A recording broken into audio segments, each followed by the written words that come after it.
अऊज़ु बिल्लाहि मिनश्शैतानिर्रजीम बिस्मिल्लाहिर्रहमानिर्रहीम नहजुल बलागा मकतूब नंबर 71।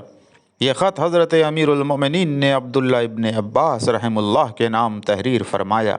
फरमाते हैं कि तुम अपनी ज़िंदगी की हद से आगे नहीं बढ़ सकते और न उस चीज़ को हासिल कर सकते हो जो तुम्हारे मुक़द्दर में नहीं है। और तुम्हें मालूम होना चाहिए कि ये ज़माना 2 दिनों पर तक़सीम है, एक दिन तुम्हारे मुआफ़िक़ और एक दिन तुम्हारा मुखालिफ। और दुनिया ममलकतों के इनक़लाब और इंतकाल का घर है। इसमें जो चीज़ तुम्हारे फ़ायदे की होगी वो तुम्हारी कमज़ोरी व नातवानी के बावजूद पहुँच कर रहेगी, और जो चीज़ तुम्हारे नुकसान की होगी उसे तुम क़ुव्वत व ताक़त से भी नहीं हटा सकते। व आखिर दावाना अनिल हम्दुलिल्लाहि रब्बिल आलमीन।